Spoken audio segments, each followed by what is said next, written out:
Ambassador Kalen stood rigidly before the viewport of his small reception chamber aboard the Nexus Conclave station. Below, the swirling nebula painted the void in hues no artist could replicate, but his focus was on the incoming message.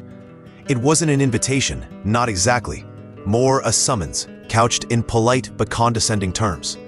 The Galactic Accord, the Council of the Dominant Species, wanted him, the human representative, to attend their annual technology showcase. Earth had joined the Accord barely a decade ago, and most members still viewed humanity as primitive, energetic children fumbling with basic FTL drives and kinetic weapons. They were tolerated, mostly ignored. This felt different. It felt like a stage was being set, and humans were expected to be entertainment. He sighed and tapped a control panel. "Commander Elias Vance, please report to my chambers." Elias Vance entered a moment later, a man whose calm demeanor belied a sharp mind and a deep understanding of complex systems. He wore the standard gray uniform of the human stellar service, devoid of the ornate epaulets and rank insignia favored by most Accord military personnel. Kalen handed him the datapad. Elias read it, his brow furrowing slightly. "The Conclave? They haven't invited a human delegation in ever, not to the main event." "Exactly," Kalen said. "The Gorok just finished their new battleship line, the Krill have announced breakthroughs in energy manipulation, and the Mir Collective is integrating a new level of hive coordination. This is their year to gloat, Commander. Why invite us?" Elias leaned back against the bulkhead, his gaze drifting towards the starfield. "They want to see our latest toys, the Ambassador. Show us how far behind we still are." He paused. "Or maybe they've heard whispers. Whispers about things they don't understand." The stage is set for a classic tale of underestimation. The giants of the galaxy are about to put humanity in its place. If you enjoy stories where human ingenuity shines brightest in the darkest of voids, hit that subscribe button and join our fleet. We're just getting started. The Nexus Conclave was held every cycle in a different system. A massive gathering of species highlighting their military, technological, and political might. This cycle was hosted at the titular Nexus Station, an artificial worldoid the size of a small moon, bristling with docks, auditoriums, and displays. Kalen and Elias, accompanied by a small technical and security staff, felt dwarfed the moment their shuttle docked. Towering, silicon-based Gorok ambassadors rumbled past, their heavy forms encased in ceremonial rock armor. Shimmering, amorphous krill delegates drifted through specialized atmospheric corridors, their forms flickering with contained energy. The Mir Collective, represented by designated speakers, individuals temporarily granted greater autonomy, but linked mentally to the vast hive, moved with unsettling, synchronized efficiency. "Welcome, humans," a voice boomed from a nearby auto-translator unit. A Gorok official, Ambassador Grok, stood before them, his multifaceted eyes examining them with unconcealed curiosity, mixed with what felt like amusement. "It is interesting to see Earth represented at the Conclave this cycle. We trust you have brought something notable?" Kalen managed a diplomatic smile. "Ambassador Grok, we are honored to attend. We come to learn and to share, as is the spirit of the Accord." Grok gave a low rumble that Elias suspected was laughter. "Learn, yes. Share. Later, little ones. Today is a day for showing strength." The first day was indeed a display of overwhelming power.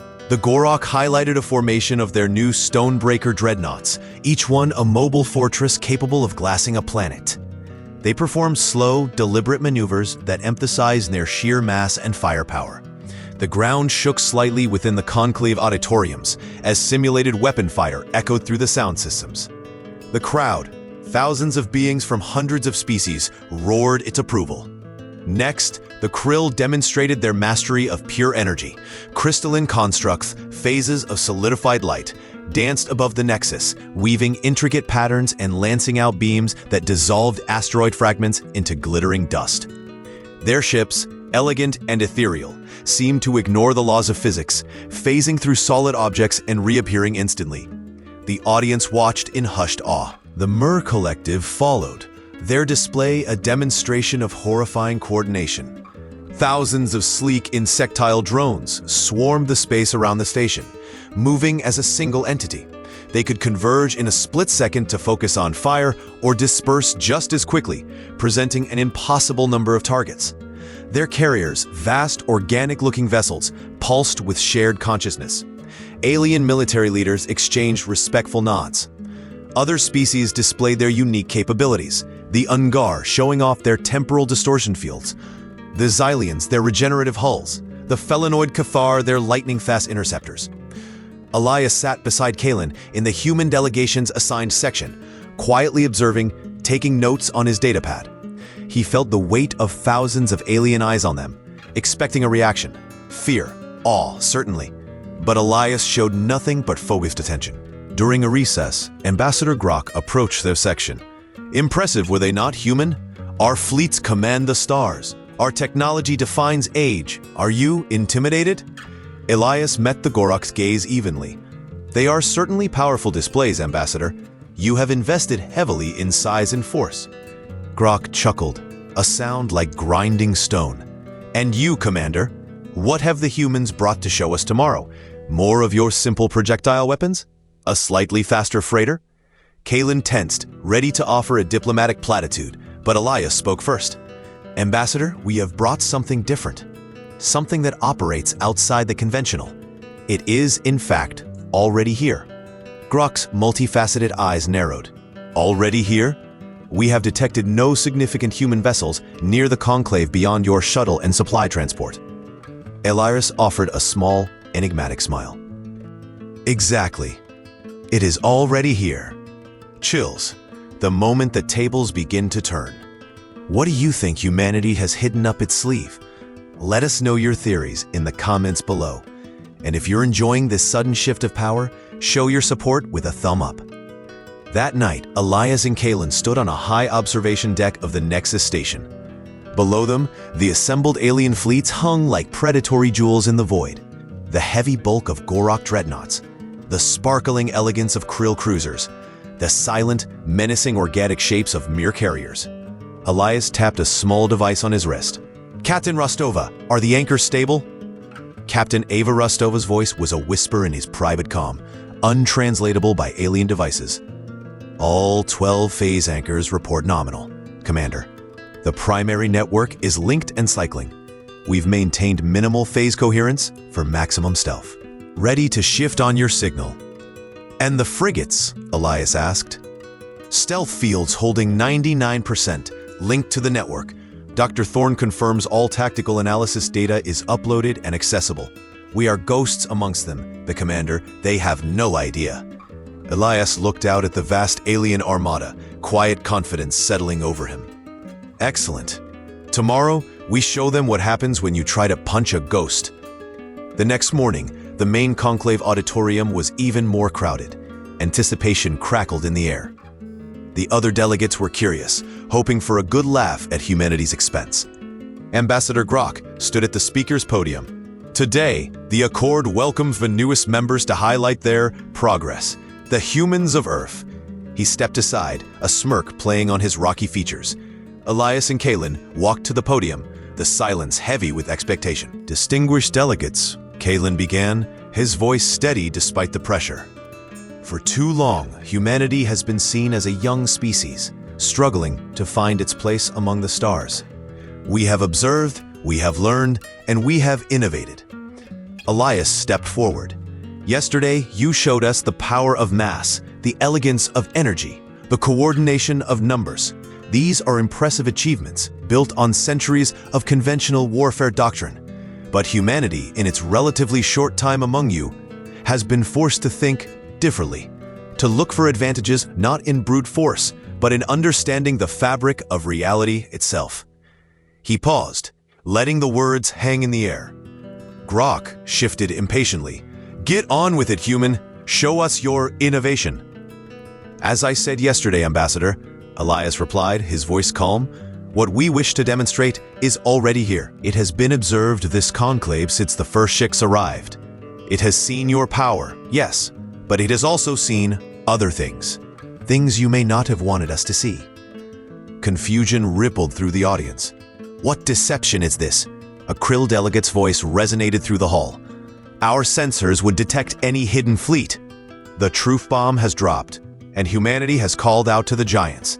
Now a challenge has been issued, a demonstration of this new, impossible technology. If you believe in the power of human ingenuity to overcome any odds, smash that like button right now to support our fleet. Let's see how this plays out. Would they? Elias challenged himself gently. He turned and looked up at the transparent dome showing the space outside. Captain Rostova, initiate phase reveal. Selective coherence. If you're enjoying this story of human grit against cosmic odds, where our deepest past becomes our greatest strength, consider subscribing to Apex Fleet HFY. We explore new tales of humanity's unique place in the universe every week, and your support helps us continue our mission. High above the Nexus station, among the dazzling arrays of alien ships, nothing seemed to change at first glance. Then, subtle distortions began to appear in the void, like heat haze over a hot surface, but on a cosmic scale. Then, forms began to coalesce, not slowly, but in flickering, shimmering increments, as if reality itself was struggling to render them fully. 12 points of light resolved into geometric constructs of impossible angles, hovering silently in space. There were ships in the traditional sense, no engines, no visible weapon ports, just dark, complex shapes that absorbed light. These were the phase anchors.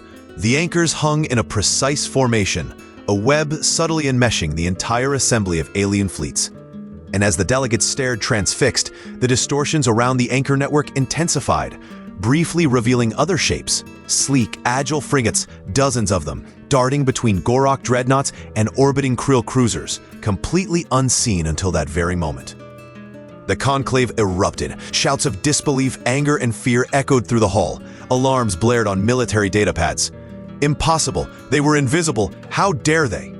Admiral Vorlak, a Gorok fleet commander, roared from his seat. You infiltrated us. This is an act of war. Kalen stepped forward, raising his hands. No, an act of transparency. We did not hide to strike, but to observe, to learn, and to understand. Elias waited for the clamor to die down slightly. For the past 3 days, our network has been active. Linked by quantum entanglement communication, our phase anchors warp local space-time, bending light and energy around themselves and anything connected to the network.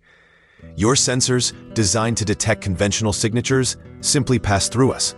He gestured towards the holographic displays that are now activated throughout the hall, fed by data from the anchor network.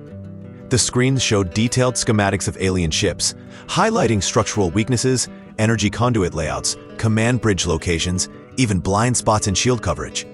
We have studied your vessels, analyzed your tactics, your impressive displays yesterday. We logged every energy fluctuation, every formation shift, every communication burst.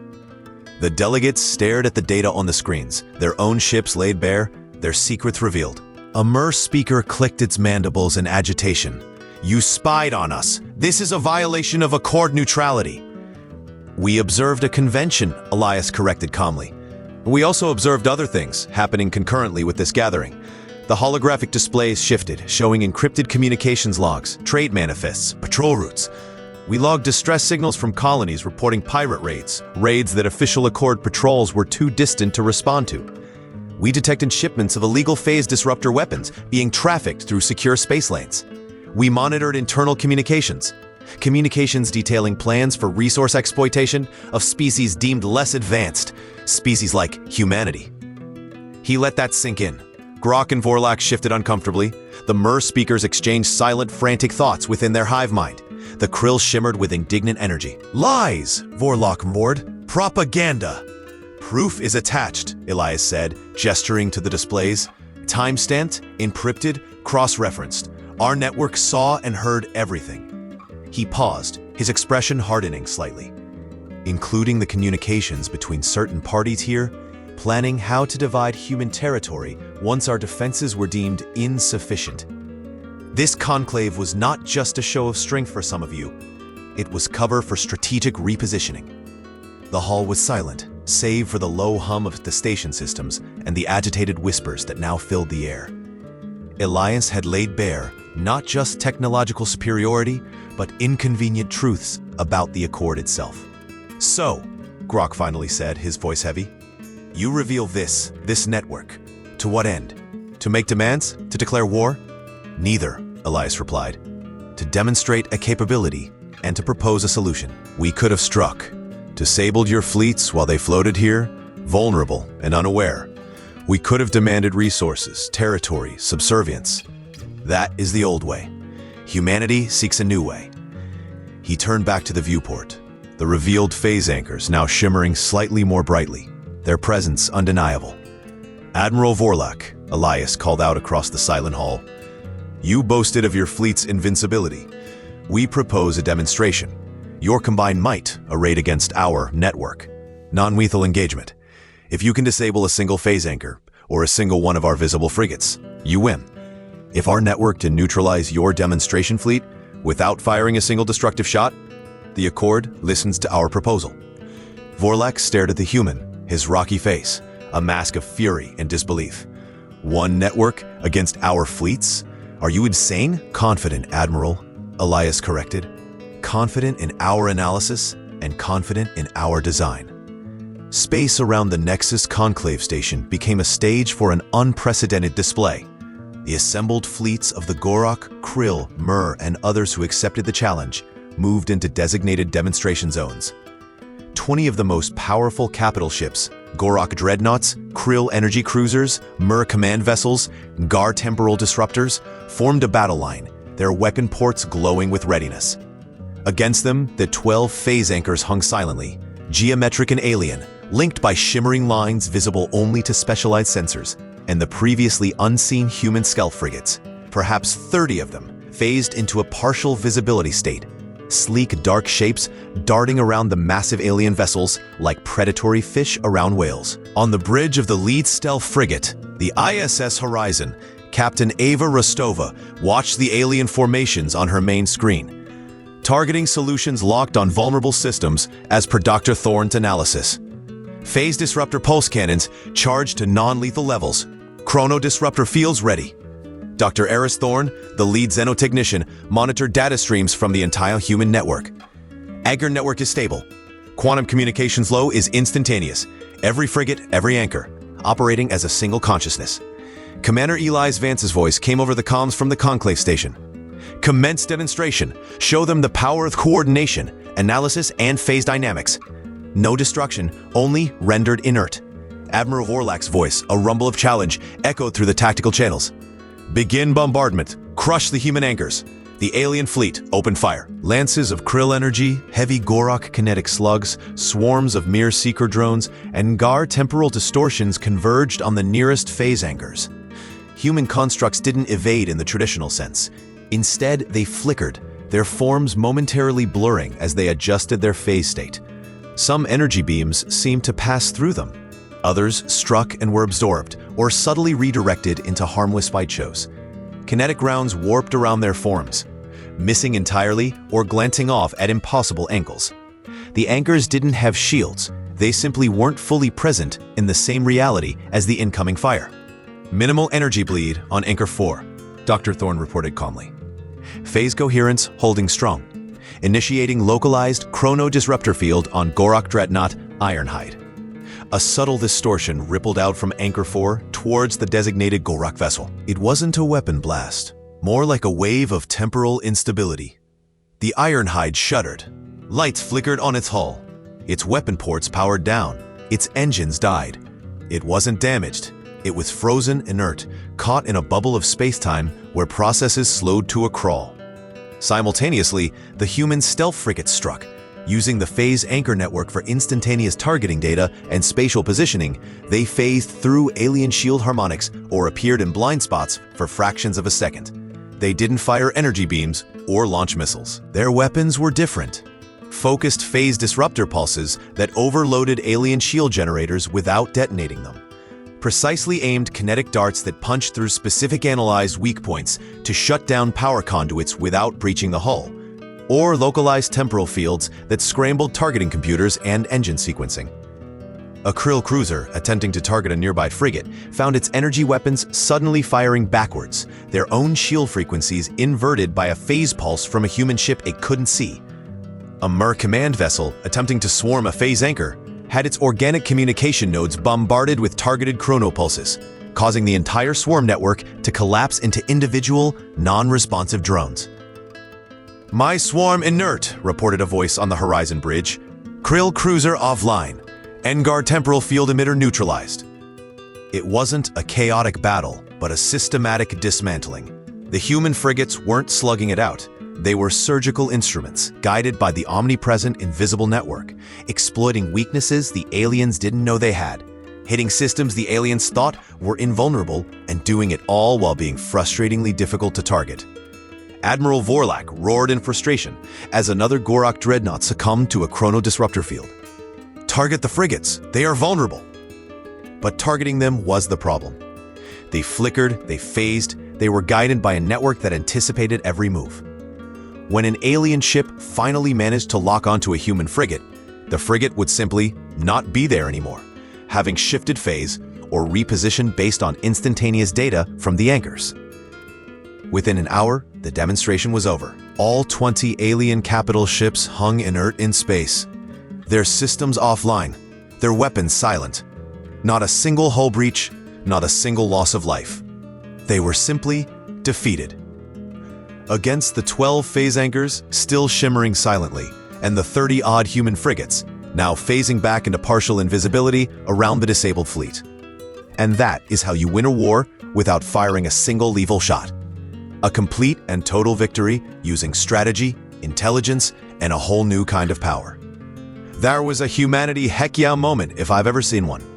If you agree, let the galaxy know by liking this video and subscribing for more tales of human triumph. The silence in the conclave auditorium was more profound than any sound. Stunned, defeated silence. The delegates stared up at screens showing their mighty fleets, now harmless hulks, defeated by nothing they understood. Ambassador Kalen stepped forward, his voice calm in the stillness. "As you can see, delegates, our capabilities are significant." Admiral Vorlak, his rock-like face pale, was speechless. Ambassador Grok, his usual arrogance gone, simply stared at the displays. Elias Vance took the podium again. "We showed you our network. We showed you its capacity for analysis and non-destructive neutralization. But the network is more than just a military tool.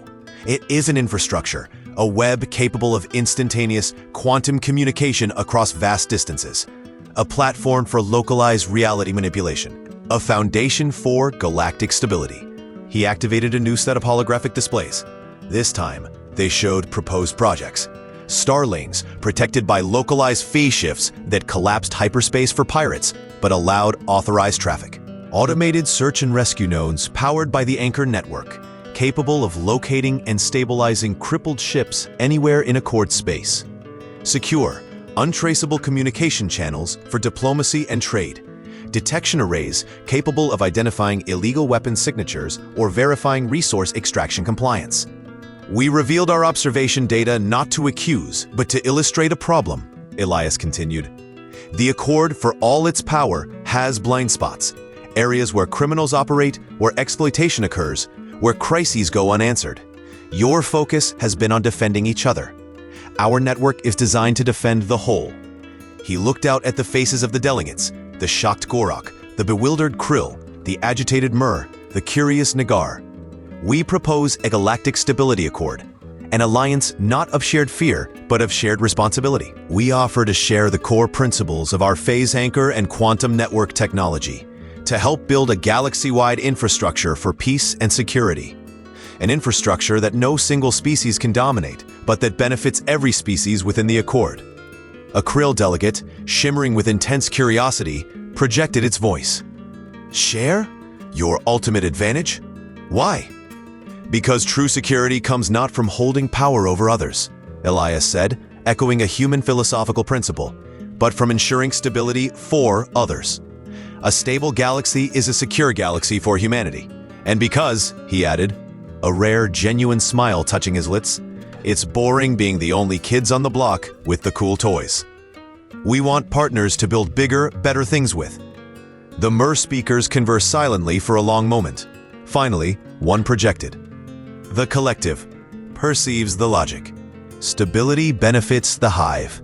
Vulnerability is undesirable. Your technology eliminates certain vulnerabilities."